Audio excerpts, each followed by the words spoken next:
So this is the Revit user interface, and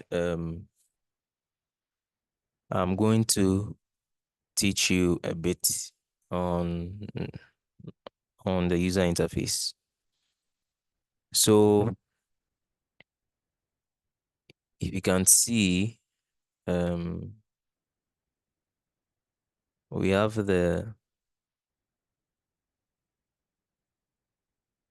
topmost bar, okay, which is the title bar and also has the title of the project that you're working with. In addition, you also have other icons on it. So this is the home button, and the home button takes you to the page before the home area. If you watch the video before in setting up a project, we're able to see model, and we're able to see families before we entered into this space. So when I click home, it simply takes me back here. Okay. If I want to quickly go back, all I need to do is click on it again. So I click on it again and I appear in the Revit user interface. Then the next is open. Okay, so when I click on the open icon, it allows me to access recent Revit files. Okay, since most of you would be new to this, you wouldn't have any recent files to go to. So just like you do in other softwares like Microsoft Word, Notepad, etc. I mean, if you want to open something, yeah, it's a similar thing. What you have to note is that the Revit files are in .rvt, and you see the Revit icon on it. So if you notice all these files, they are Revit files. You can know from the thumbnail attached to it, and you can also know from the extension name, the .rvt. Okay. So the next button is the save button. Okay. So uh obviously when I click on it, I mean, those of you who use software like Microsoft Word, you know what save does. So when I click on it, I can save the project. Well, that's not the only way to save, and that's also not the only way to open. When I come underneath uh this topmost button, which is also the title, and I come to file, I'll notice that I have a similar access. So I have the open, I have the save. Okay. So we also have print here. Okay. If I want to do printing, and PDF, create a PDF. So when I click on this, I can instantly create a PDF of the work that I have worked on, etc., etc. So it sort of gives you a quick access to tools. Okay, it has quick access tools. Okay, that's what we should pay attention to. And you see, you can even see it here. It says customize the quick access toolbar. Okay, so all the checked ones that I'm seeing here is showing me all the tools that I have put on quick access that I want to access quickly. Okay, this is what it gives you by default. Okay, so um if you want to eliminate certain quick access tools, you can uncheck, and then they would be gone. Okay, so can check and uncheck them. So we come to the next portion of this area, and normally these are called tabs. So this is the architecture tab. This is a structure, steel, precast systems. So these are called tabs. Okay. So when you open Revit by default, you are going to have the architecture tab active, and you see all the tools on it. Then on the side of this bar, what you see over here, this area is known as the project browser, the project browser, and we'll talk about it in detail. There is also another um there's also another horizontal, or should I say vertical? I think vertical would be better. Vertical looking tab like this, which is also known as the properties bar. So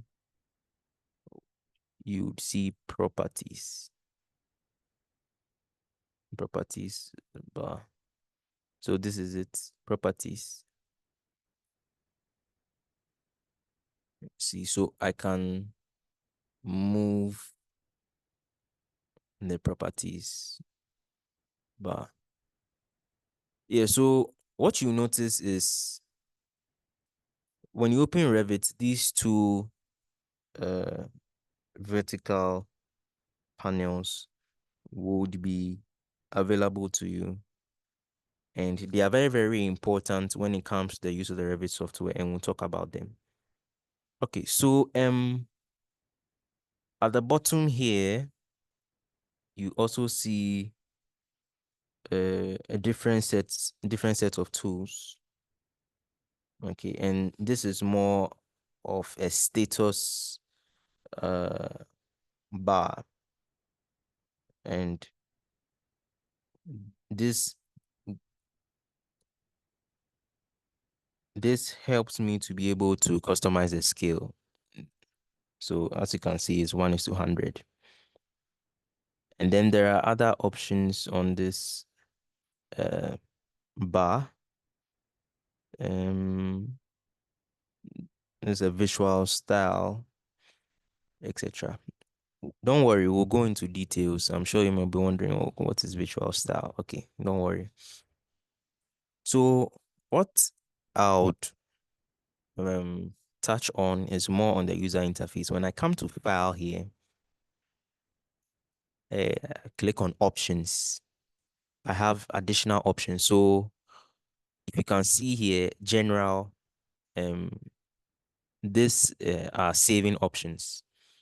Okay, so say save reminder interval is 30 minutes. What happens is every time you use Revit, you are going to have a dialog box appear telling you to save your work, because um, when you are working on a project and something happens, you probably mistakenly delete something, or if you are using a plug and play machine and then it accidentally goes off, what happens most of the time is you you you would have to go um, to the very, very last saved file that you're using to have access to whatever work that you're doing. I mean, this happens with every other software.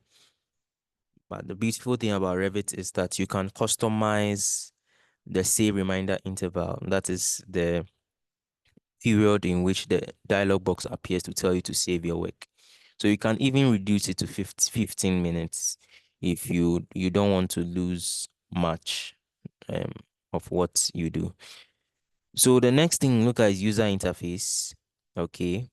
And this helps you to customize everything you can see on the panel. So you can see the tabs that we spoke about. You see architecture tab and tools is checked. If I uncheck it, it will disappear. So when I uncheck it and I click OK, you notice here that the architecture tab has disappeared. So I want to go back to that same location. File, options. I come to user interface, and then I check it because I don't want to lose it. And if you can see, it has appeared. So you can do that for all the other tabs. And if you don't want to see them, I mean, if you are using um the interface, you definitely need the architecture tab. Yeah. So I'm just showing you the possibilities with the user interface. So when I come to colors, I can literally change the background. And most people don't know how to do this, right? You can literally change the background. I wonder why you would want to change the background, because the background is perfectly fine the way it is. You would always want to use a white background, but let's just say you want to play around and you want to change it to blue. You can literally change it to blue. Yeah, so almost everything is possible with Revit. Okay, so I think that should be enough for beginner level. You can play around it, change it to as many colors as you want, etc. So this is basically a user interface, and in our next video, I'm going to take you in much more detail for you to understand it. Thank you very much, and bye bye.